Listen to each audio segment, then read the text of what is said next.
Benarkah diksi madrasah hilang dari draft rancangan Undang-Undang Sistem Pendidikan Nasional? Untuk mengulasnya, sudah bergabung bersama kami PLT, Kepala Biro dan Humas Kemendikbudristek Anang Ristanto, serta Ketua Himpunan Sekolah dan Madrasah Islam Nusantara Arifin Junaidi. Selamat sore Pak Anang dan Pak Arifin.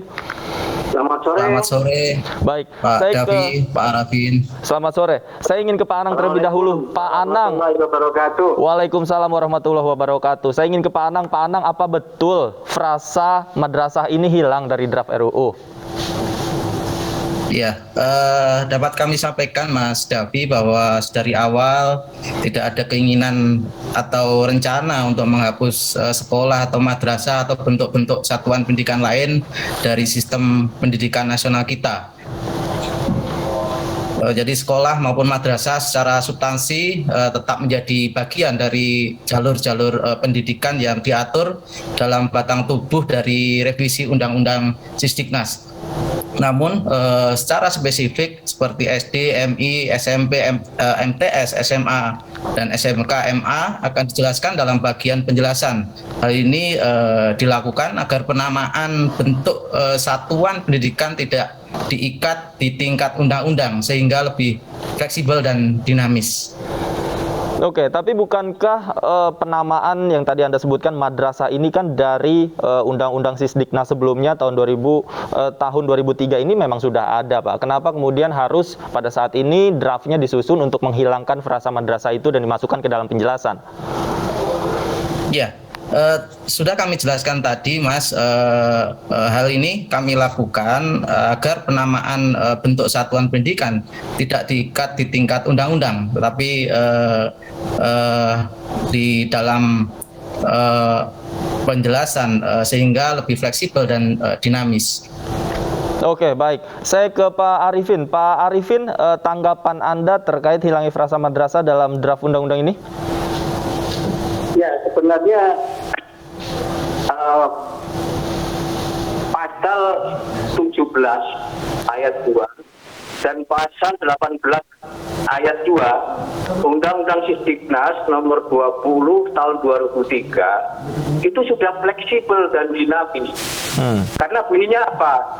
Pasal 17 ayat 2, pendidikan dasar berbentuk sekolah ya, SD dan madrasah ibtidaiyah dalam kurung MI atau bentuk lain yang sederajat serta sekolah menengah pertama, SMP dan atau lain yang sederajat. Kemudian pasal 18 ayat 2, pendidikan menengah berbentuk sekolah menengah atas dalam kurung SMA, madrasah aliyah dalam kurung MA, sekolah menengah kejuruan dalam kurung SMK, dan madrasah aliyah kejuruan dalam kurung MAK atau bentuk lain yang sederajat.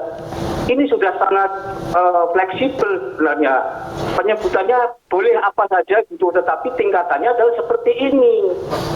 Kenapa kemudian ini dibilang tidak fleksibel? Ini sudah sangat fleksibel. Kemudian yang kedua, soal diatur di dalam penjelasan. Menurut Undang-Undang Nomor 15 Tahun 2019 sebagai revisi atas Undang-Undang Nomor 12 Tahun 2011 mengenai pembentukan peraturan perundangan, itu penjelasan itu hanya merupakan tafsir resmi pembentuk peraturan perundang-undangan atas norma tertentu dalam batang tubuh, dan kemudian penjelasan tidak dapat digunakan sebagai dasar hukum untuk membuat peraturan lebih lanjut dan tidak boleh mencantumkan rumusan yang berisi norma. Jadi di dalam penjelasan tahu di mana itu yang namanya sekolah dan madrasah itu. Karena sekali lagi fungsi dari penjelasan itu menurut undang-undang ini, menurut lampiran ya, poin 174 lampiran 2 undang-undang yang saya sebutkan tadi itu seperti itu. Jadi tidak, kalau misalnya dicantumkan di dalam penjelasan, sekali lagi penjelasan tidak dapat digunakan sebagai dasar hukum untuk membuat peraturan lebih lanjut dan tidak boleh mencantumkan rumusan yang berisi norma. Oke, saya garis bawahi tidak dapat dijadikan dasar hukum. Pak Anang, tanggapan Anda, kalau memang ini tidak disebut madrasah di draft RUU ini, maka RUU-nya tidak bisa dijadikan dasar hukum untuk menentukan aturan-aturan turunannya, Pak? Ya, Jadi dari sisi undang-undang sebenarnya saat ini kami juga masih dalam proses perencanaan Mas ya dari 5 tahap pembentukan undang-undang sesuai dengan Undang-Undang Nomor 12 yaitu perencanaan, penyusunan, pembahasan, pengesahan dan pengundangan. Nah terkait hal tersebut Kemendikbud juga saat ini masih menerima umpan balik dan mengapresiasi berbagai masukan yang diberikan kepada kami dan tentunya untuk menyempurnakan draft undang-undang dan naskah akademik yang saat ini juga sedang kami susun. Baik Pak Anang, sebenarnya apa sih latar belakang kekhawatiran Kemendikbud sehingga menghilangkan frasa madrasah ini tadi Anda katakan agar tidak terikat di peraturan RUU. Nah, mungkin saat ini sudah ada kasusnya bahwa nama madrasah itu ternyata di tingkat bawah juga namanya akan berbeda-beda, begitu? Ya.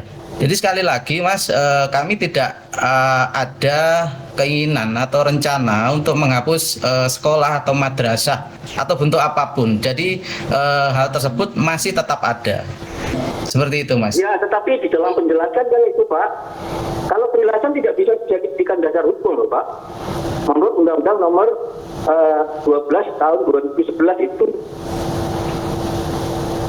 mau dijadikan apa kalau tidak bisa dijadikan dasar hukum kalau dicantumkan dalam penjelasan itu. Saya ingin sampaikan bahwa Undang-Undang Nomor 20 tahun 2003 itu satu kemajuan yang luar biasa. Undang-Undang Nomor 4 tahun 1950 tentang pokok pendidikan, kemudian Undang-Undang Nomor 2 tahun 1989 tentang Sisdiknas itu tidak menyebut-nyebut soal madrasah atau di sana. Baik Pak Arifin. Nomor 20 tahun 2003 yang disahkan di era Presiden Megawati itu memberikan apresiasi yang luar biasa karena madrasah ini ada di masyarakat. Baik Pak Arifin sebenarnya apa yang menjadi kekhawatiran terhadap dampak dari penghilangan frasa madrasah ini Pak? Akan berdampak seperti apa nantinya? Ya jelas tidak ada dasar hukumnya, nanti bisa implikasinya bisa banyak sekali karena tidak ada di dalam undang-undang gitu loh. Seperti yang terjadi pada asal sebelum Undang-Undang Sisdiknas Nomor 20 tahun 2003 itu disahkan gitu loh. Terjadi diskriminasi yang luar biasa kepada madrasah. Gitu loh. Oke. Diskriminasinya apa ya? Banyak sekali. Oke, baik. Saya kembali ke Pak Anang. Pak Anang, ketika menyusun draft RUU ini, apakah tidak mempertimbangkan masukan-masukan dari stakeholder yang lain, kemudian mengajak berbagai pihak juga untuk memberikan masukan, Pak? Iya, Mas Davi. Jadi perlu kami sampaikan kembali bahwa menurut Undang-Undang Nomor 12 tahun 2011 tentang pembentukan peraturan perundangan ada 5 tahap dalam proses pembentukan undang-undang. Kelima tahap itu adalah perencanaan, penyusunan, pembahasan, pengesahan dan pengundangan. Nah, pembentukan rancangan undang-undang sistem pendidikan nasional Sisdiknas saat ini masih pada tahap pertama yaitu tahap perencanaan. Jadi Kemendikbudristek saat ini terus melakukan pembahasan panitia antar kementerian dan telah juga melakukan 4 kali diskusi kelompok terpumpun dengan mengundang kurang lebih 42 organisasi dan asosiasi profesi guru, antara lain boleh mohon izin saya sebutkan di sini Muhammadiyah, Nahdlatul Ulama, PGRI, akademisi, pakar hukum dari berbagai perguruan tinggi, organisasi kemasyarakatan, penyelenggara pendidikan dan sebagainya. Nah, berbagai kegiatan pelibatan publik lainnya juga akan kami terus lakukan untuk penyempurnaan dari draft tersebut. Jadi sekali lagi ini masih dalam draft tahap perencanaan. Seperti itu, Mas. Tahap perencanaan artinya belum bersifat mengikat dan baku begitu ya. Masih banyak perubahan yang bisa terjadi begitu ya, Pak? Ya. Ya, oke, baik, kita tunggu nanti seperti apa sebenarnya rancangan undang-undangnya akan lahir terkait dengan frasa madrasah ini. Terima kasih Pak Anang dan Pak Arifin Junaidi sebelumnya sudah bergabung bersama kami di News Sore. Selamat sore.